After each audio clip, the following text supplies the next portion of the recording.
Religion in public. I know it may not be the most popular topic, but religious symbolism is a controversial issue, and it's making more and more appearances in the news.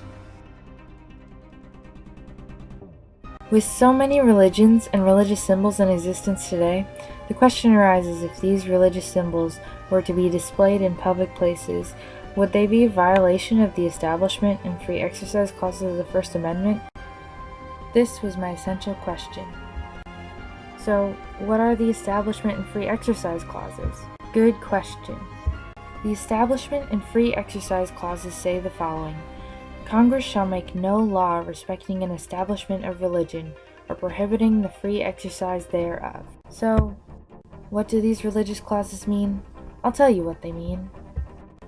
The Establishment Clause prevents the government from establishing or elevating any religion or no religion, and the Free Exercise Clause prevents the government from taking away citizens' rights to freely exercise and express their religion. Back to the religious symbolism in public subject. It seems like with so many religious symbols that if there were no religious symbols, then there would be no issue. If only religious symbols would stay put in the religious sphere. Most of you have probably heard of a little something called separation of church and state. Well, the thing about that is, there is a common misconception that this so-called separation of church and state is in the Constitution, when in actuality, it's not. What they're trying to do is constrain the space for religion to the four walls of a church on a Sunday morning, and to say, you're free to do whatever you want there, but not to do it in your business or at your school or wherever the case may be. I would like to show you a couple of real examples of this issue. First, the Mount Soledad Cross. Mount Soledad has always been a focal point for the city of San Diego. It's probably one of the most beautiful memorials we have in this country. It's been there for a long time until it was attacked by the ACLU, saying you can't have this memorial up here, it's federal land. Think of the precedent that sets. And I'm wondering, when is the lawsuit going to happen that will force us to go to Arlington Cemetery and take down every cross in Arlington? What do you do with the crosses and stars of David and religious symbols that are in every community of every state of this country? It is not the government's job to determine which symbols of faith are appropriate and proper, and the Constitution expressly forbids Congress from getting involved, making a law that would be an impediment to anybody's expression. I don't know of any veteran that I've talked to who's indicated, yeah, that cross has to come down. They like the memorial as it is, and they want it to stay as it is. The next example is a dispute over a Jesus portrait at an Ohio middle school. 60 years, a portrait of Jesus has hung in one Ohio middle school along with other well-known and influential people throughout history.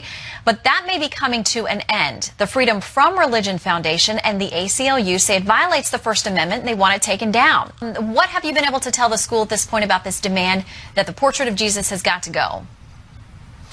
Well, we've been tasked by the school district to do a report and recommendation. And one of the things that we found out is that, this is the backbone of America, Jackson, Ohio. And these are hardworking folks, and they've been part of building America.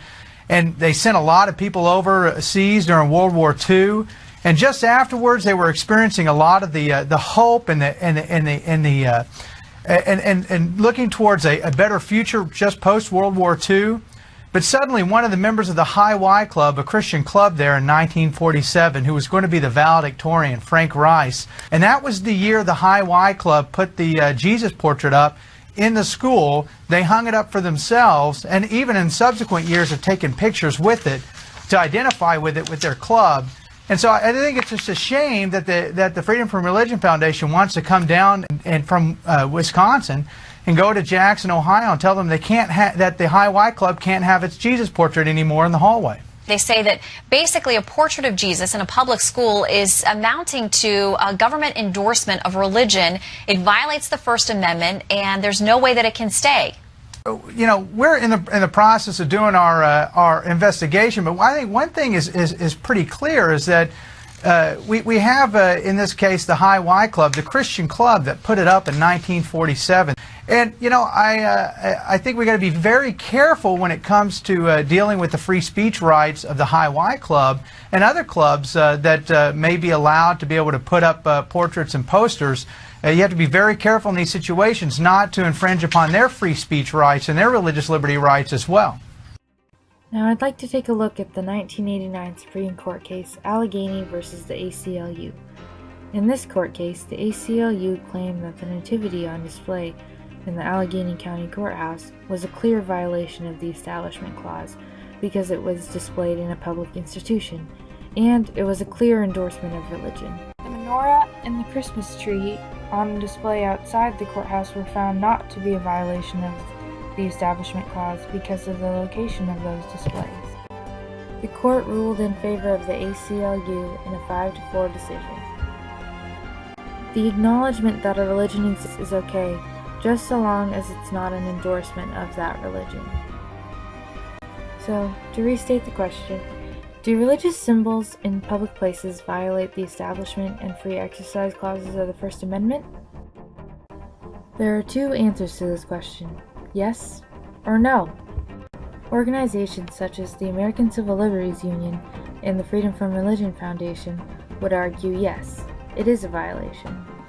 Organizations such as the Liberty Institute would say no, because they believe it is a violation of First Amendment rights to religious freedom of expression. In my opinion, I agree with the Liberty Institute. The First Amendment gives us the freedom to express our religion in public. The government cannot establish or promote religion through religious symbolism by the Establishment Clause, but my supporting claim is that by the Free Exercise Clause, we have the freedom to express our religion anywhere, including the public sphere, and the government cannot prohibit that freedom.